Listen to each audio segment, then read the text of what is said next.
ሰላም ሰላም ወደ አድማጮቻችን መድፈኞቹ በ18 ወራት ውስጥ ለሶስተኛ ጊዜ ወደ ግማሽ ፍጻሜ ማለፍ ችለዋል። ሁለት ውድድሮች ማለት ነው። አምናም በካራባኦ ካፕ ወደ ግማሽ ፍጻሜ ማለፋቸው የሚታወስ ነበር። በኒውካስትል በደርሶ መልስ ሽንፈትን አስተናግደው ከፍጻሜ ጨዋታ አልደረሱም ነበር። በአውሮፓ ቻምፒዮንስ ሊግ ግማሽ ፍጻሜ በፒኤስጂ ተሸንፈው ነበር። ታዲያ ዘንድሮ በሁሉም ውድድር ለአራት ዋንጫ የሚፎካከረው አርሰናል ይህንን እድል በሚገባ ተጠቅሞበታል ማለት ይቻላል። በፍጹም ቅጣት ምት 8-7 ማሸነፍ ችሏል። ሙሉ ጨዋታው 1-1 የተጠናቀቀው። በጨዋታው ላይ ጥሩ ፐርፎርም ያደረጉ ጥሩ አስደናቂ ብቃታቸውን ማሳየት የቻሉ ተጫዋቾች ነበሩ። በተለይ አርሰናል ሁለት የተለያዩ አጋማሾችን አሳልፏል። በመጀመሪያው አጋማሽ በጣም የተሻለው ቡድን ነበር። ብዙ እድሎችን በውድድር ዓመቱ አስደናቂ ብቃቱን በተለይ እድሎችን በመፍጠር በጨዋታ ፍሰት የማዱዌኬ ማርቲኔሊ ሄሱስ ጥምረት በጣም ጥሩ ነበር ከኤዜ ጋር ያይዞ። ነገር ግን በሁለተኛው አጋማሽ የስብስብ በተለይ ደግሞ ያው ሁሌም ክሪስታል ፓላስን ሲታይ ኦሊቨር ግላስነርና ለማድነቅ አይቻልም። በሁለተኛው አጋማሽ በሚገባ ስህተታቸውን ቀርፈው መጥተው ጥሩ ቡድንን አሳይተውናል። አርሰናል እንግዲህ ከቡካዮ ሳካ ያሻማውን ኳስ በሚገባ ለአክሮስ በስተት ራሱ ላይ ያስቆጠረ። በመጨረሻዎቹ ደቂቃዎች አሁንም ሳሊባ ማለትም ቅጣት ምት ማሰጠት ያልነበረበትን ቀላል እድል ላይ ፋውል ሰርቶ ቅጣት ምት ተገኘ። ለአርማ የነካውን ኳስ ማርክ ጉይ አስቆጥሯል። በዘጠናዎቹ እንግዲህ 96ኛ 97ኛው ደቂቃ አካባቢ ማለት ነው። በፍጹም ቅጣት ምት አርሰናል 8-7 የላክሮስን ፔናልቲ ከፓሪዛባላጋ ማስቀረት ችሏል። በአጠቃላይ ስለ ጨዋታው የምንላችሁ ነገሮች ይኖሩናል። ውድ አድማጮቻችን ለመድፈኞቹ ደጋፊዎች ከቸልሲ ጋር በዚህ ውድድር ላይ እንግዲህ የሚጫወቱ ይሆናል። አርሰናል ከቸልሲ ተጠባቂ ጨዋታ ነው የሚሆነው። የመጀመሪያው ጨዋታ በስታንፎርድ ብሪጅ ነው። በብሪጅ እንግዲህ ጠንካራ የሆነ ጨዋታ ይጠበቃል። የባለፈው ጊዜ የሚረሳ አይደለም። እንግዲህ አርሰናል ያ የቀይ ካርድ በአርሰናል ቤት በተለይ በ10 ተጫዋች ቸልሲዎች ጥሩ ብቃት አሳይተው ነበር። አርሰናል ውጤትን አቻ ብቻ ነበር ይዘው የወጡት። ታዲያ በድጋሚ አሁን ወደ ብሪጅ የሚያቀኑ ይሆናል።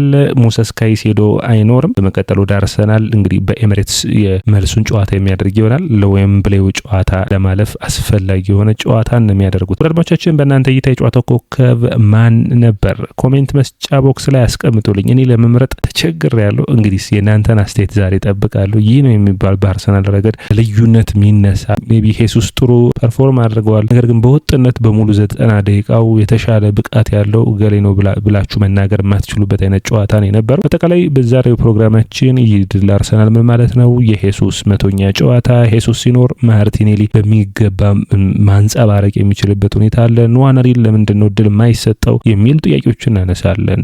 ይህ የያስፖርት ነው። የያስፖርትን ላይክ፣ ሼር፣ ኮሜንት፣ ሰብስክራይብ ማድረጋችሁን አትርሱ። እንግዲህ አርሰናል ፓላስን አሸንፎ ወደ ቀጣዩ ዙር ወይም ደግሞ ወደ ግማሽ ፍጻሜ ማለፍ ችሏል። ግማሽ ፍጻሜው ከቸልሲ ጋር ነው። ጠንካራ ጨዋታን የሚያደርገን የሚሆነው እንግዲህ ሄሱስ 100ኛ ጨዋታው ነበር ለአርሰናል። 100ዎቹ ጨዋታዎች የተለያዩ አይነት ስሜትን የሚሰጡ ነበሩ። ቤኒቴዝ በጣም አስገራሚ የክሪስታል ፓላሱ ግብ ጠባቂ እድሎችን ማስቀረት ችሏል። ከማዱዌኬና ከማርቲኔሊ መጥረት በተለይ የማዱዌኬ ሁለቱን አማራጮች ማርቲኔሊ ዛሬ በመጀመሪያው አጋማሽ ብቻ 5 ጊዜ ተጫዋቾችን ማለፍ ችሏል። እድሎችን መፍጠር ችሏል። በተለይ ባለፉት ጨዋታዎች ላይ በወልቭሱ ጨዋታ በጣም ደካማ እንደነበር ያነሳን ነበር አይደለም? ይህ ተጫዋች በጣም አሁን ግን በጥሩ ሁኔታ ስፔሶችን ሲፈልግ ሩጫዎችን ሲያደርግ ይታያል። ጥሩ የሚባል ነው። በተለይ ከገብርኤል ሄሱስ ጋር ያደረጉት ጥምረት ጥሩ የሚባል ነው። እንግዲህ ማርቲኔሊና የሄሱስን ጥምረት ስናስታውስ መነሳት የሚጠበቅባቸው ነጥቦች አሉ። አንደኛው የ2022-23 ሲዝን የገብርኤል ሄሱስ ከማንቸስተር ሲቲ ወደ አርሰናል መምጣቱን ተከትሎ የአርሰናል የግራ መስመር የቀይ መስመር ተመጣጣኝ ብቃትን ሲያሳዩ ነበር። ያኔ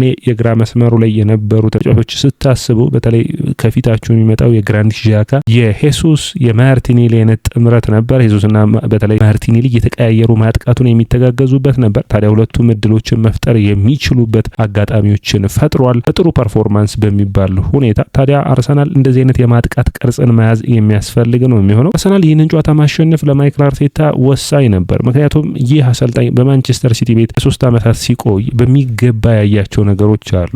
በወርሃ መጋቢት ላይ ዋንጫዎችን ማሸነፍ የምትችል ከሆነ ከመጋቢት ሚያዝያ፣ ግንቦት ያሉትን ጨዋታዎች በከፍተኛ ኃላፊነት እንድትጫወት ያደርጋል። አውሮፓ ቻምፒዮንስ ሊግ ላይ ሩብ ፍጻሜ፣ ግማሽ ፍጻሜ ከሆንክ ወኔህን ከፍ አድርጎ የዋንጫ አሸናፊነቱ ደግሞ በስነልቦናው ረገድ ለቡድኑ የሚያዘጋጅ ይሆናል። ታዲያ ማይክል አርቴታ በአርሰናል ቤት 6 ዓመታትን አሁን አሳልፎ 7ኛ ዓመቱን ጀምሯል።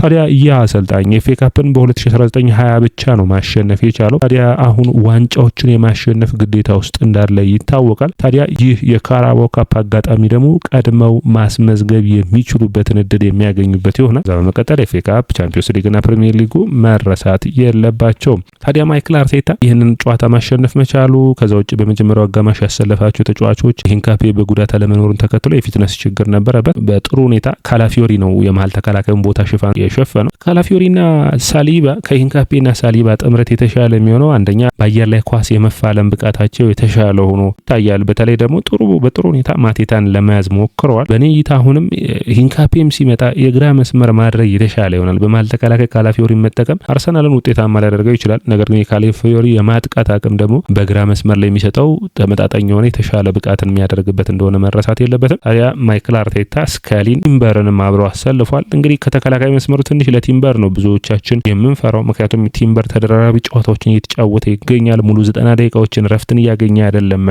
ይህንን ተጫዋች እንግዲህ አሁን ዛሬ 110 ደቂቃ አካባቢ ነው አጠቃላይ ሜዳው ላይ የቆዩትና ቀጣይ ከብራይተን የሚያደርገው ጨዋታ በዚሁ ሜዳ ይጠበቃል። ቲምበር ረፍትን ማይክል አርቴታ የሚሰጥበትን መንገድ ሊያስብበት ይጠበቃል ብዬ አስባለሁ። ምክንያቱም ይህ ተጫዋች ሳይጎዳ ከአሁኑ ጥንቃቄዎችን ማድረግ ያስፈልጋል። አርሰናል 7 ጨዋታዎችን በ21 ቀናት ልዩነት የሚያደርግ ነው የሚሆነው። እንዴት ረፍትን እንደሚያገኝ ማይክል አርቴታ ማሰብ ይጠበቅበታል። ሌላኛው እንግዲህ የኖርጋርድና የሚካኤል ሞሬኖ ጥምረት ነው። በመጀመሪያው አጋማሽ ጥሩ ነበር፣ ኳሶችን ለመቆጣጠር ያደረጉት ጥረት። በኖርጋርድ ጉዳይ ግን ማይክል አርቴታ መወቀስ ያለበት ይመስለኛል። ባለፉት ተጫዋቾች ለዚህ ተጫዋች ለምንድን ነው ድል የማይሰጡ? በተለይ በመጨረሻዎቹ 10 ደቂቃዎች አትሊስት ክላን ራይስን ረፍት እንዲያደርግ የሚያግዝ ተጫዋች ይሆናል። ክላን ራይስ ጋር ከዙቢሜንዲ ጋር ሆኖ የተሻለ የመከላከል ቅርጽን አርሰናል እንዲይዝ የሚያግዝ አይነት ተጫዋች ነው። አሁንም በሮችን እያንኳኳ ይገኛል። በኔ እይታ አቨሬጅ ነበር በቃ ማለት ልዩነቱን ዲክላን ራይስ ከሚገባ ድረስ ተመሳሳይ የሆነ በወጥነት ፐርፎርም የሚያደርግ ኳሶችን የሚያስጥል በተለይ ተከላካይ ክፍሉ ደግሞ ሽፋን በመስጠት ጥሩ ፐርፎርም አድርጓል ብዬ አስባለሁ። ወዳድማዎቻችን የኖርጋርድን ብቃት እንዴት አያችሁት? ሚካኤል ሞሬኖ አሁንም በአማካይ መስመር ሲሰለፍ በኔ እይታ የሆነ ችግር አለ እንዴት አድርገን ማብራራት ማንችለው። ከዙቢሜንዲ ጋር ሲጣመር ጥሩ የሆነ ጥምረት አላቸው። ምክንያቱም ዙቢሜንዲ ከኳሱ ጋር እንትን ስለሚል በመፋለሙ ረገድ ይሄ የሚያግዝ ነው የሚሆነው። ነገር ግን ብቻውን 6 ቁጥር ከጎኑ እንደ 8 ቁጥር በነጻነት ሲጫወት በተለይ ወደ ቀኝ መስመር ሲያደላ በጣም ሚካኤል ሞሬኖ ይቸገራል። ወደ ግራ መስመር ሲያደላ እንኳን ጥሩ የሚባል ብቃቱን ያሳያል።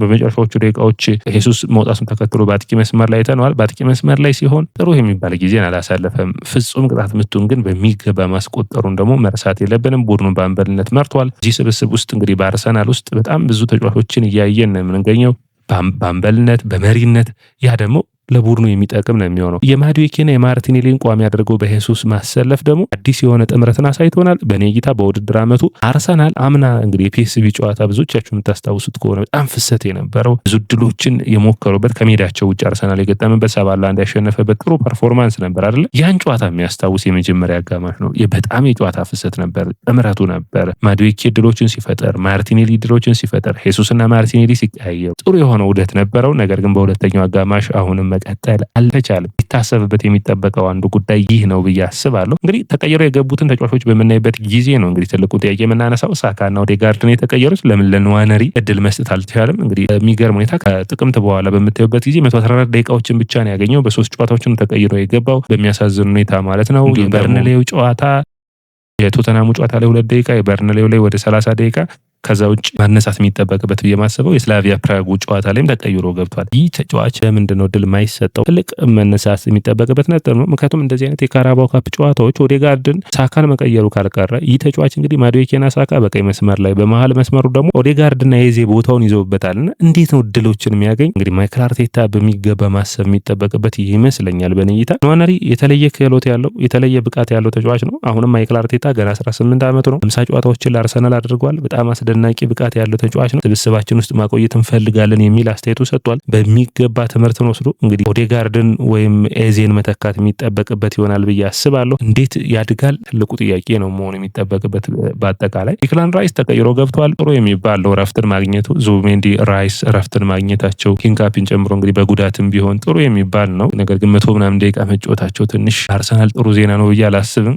ብራይተን በሚገባ ተዘጋጅቶ ይመጣል ለቅዳሜ እንግዲህ 12 ሰዓት ላይ የሚደረግ ጨዋታ ነው። በአማካይ መስመሩ ግን ረፍትን ማግኘቱ የነሳካ የነ ትሮሳርድ ተቀይሮ ገብቶ አሁንም ቢሆን ትሮሳርድን በግራ መስመር ላይ በኔ እይታ በዘንድሮ ውድድር ዓመት ከአርሰናል ስብስብ ሳካ ጥሩ እንደሆነና ዲክላን ራይስ ጥሩ እንደሆነ ሳሊባ ጥሩ እንደሆኑ እናውቃለን። ዴቪድ ራያ ጥሩ ተጫዋቾች እንደሆኑ እናውቃለን እኮ አይደል? በጣም ሰርፕራይዝ ያደረጉኝ ሀሳቤን ያስቀየሩኝ ካላፊዮሪና ትሮሳርድ ከምጠብቃቸው ከፍ ብሎ ነው። በተለይ ትሮሳርድ ፓሶችን ሲይዝ ስፔሶችን የሚያይበት መንገድ ቅርጽ ቡድኑ አርሰናል ቅርጽ ይኖረዋል። ትሮሳርድ ሲኖር በሁለት እግሩ መጠቀም መቻሉ ስፔሶችን የሚፈጥርበት መንገድ እሱ ከገባ በኋላ እንዴት ሊንክ አፕ ላይ ወይም ደግሞ ጥምረቱ ፍሰቱን እንደጨመረው ይታያልና ጨዋታዎችን ከምንም አንግል ራስ ብታረገው ልቀመው አትችልም። በሁለት እግሩ መጫወት የሚችል ነው። ከዛ ውጭ በሳል ነው። ብቻውን ወደሚሆንበት ስፔሶች አይሄድምና ከዛ ውጭ ደግሞ የአማካይ መስመሩን ህይወትም ይዘራበታልና ትሮሳርድ በጣም አስደናቂ ክህሎት ያለው ተጫዋች ሆኖ ነው የሚታየኝ በአርሰናል ስብስብ ውስጥ። የአርሰናል የተከላካይ ጉዳት እንግዲህ የሚጠበቅ ነው የሚሆነው። ማን መምጣት ይችላል ይህንን ቦታ ለመሸፈን የሚለው ነገር ግን አርሰናል አሁንም ደግሞ ጥሩ ዜና ሆኖ የሚነሳው የሃቨርትዝ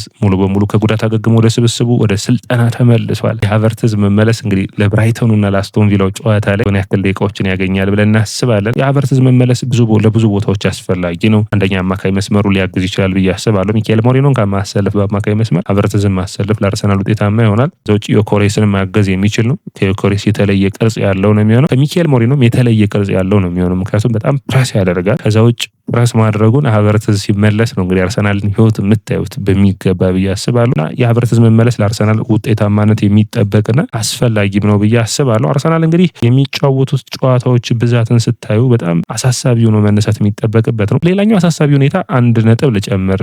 ከዚህ በፊት የመጨረሻ ደቂቃ ላይ አርሰናል የሚቆጠርባቸው 4 ጎሎች ነው በፕሪሚየር ሊጉ ብለናል። 40% የአርሰናል ጎል የሚቆጠርበት 80ኛው ደቂቃ በኋላ ነው። አሁንም ደገሙት። ስለዚህ ጨዋታዎች መጠናቀቂያ ላይ ያለውን ችግር ማይክል አርቴታ በሚገባ መቅረፍ ያለበት ይመስላል። ፔፓ ይህንን አስተያየቱንም ሰጥቷል። ስለዚህ መሻሻል የሚጠበቅባቸው ሁኔታዎች ላይ በሚገባ ማከናወን የሚጠበቅ ይመስለኛል። ሌላኛው መነሳት የሚጠበቅበት ነጥብ ብዬ የማስበው ምንድን ነው በአርሰናል በኩል አሁንም ቢሆን ተደጋጋሚ የሆነ እንግዲህ ሳሊባን ነው የጨዋታው ኮከብ ተብሎ የተመረጠው። ውድ አድማጮቻችን በእናንተ እይታ ማን የተሻለ ብላችሁ ታስባላችሁ? ቀጣይ እንግዲህ 2 የሜዳ ውስጥ ጨዋታዎችን ያደርጋል በሜዳው ብራይተን አስቶን ቪላን፣ እዛ በመቀጠል በርንማውዝ፣ ሊቨርፑል፣ ፖርትስማውዝ፣ ቸልሲ ነው የሚገጥመው። ጠንካራ የሆነ የውድድር ጊዜ እንደሚያሳልፈው በተለይ ደግሞ የሊቨርፑል በሜዳው የሚያደርገው ጨዋታ ነው የሚሆነው። ፖርትስማውዝ እና ቸልሲ ከሜዳ ውጭ ነው የሚያደርጋቸው ተጠባቂ ጨዋታዎች ናቸው። ውድ አድማጮቻችን ይህ የያ ስፖርት ነው። የያ ስፖርትን ላይክ፣ ሼር፣ ኮሜንት፣ ሰብስክራይብ ማድረጋችሁን አትርሱ።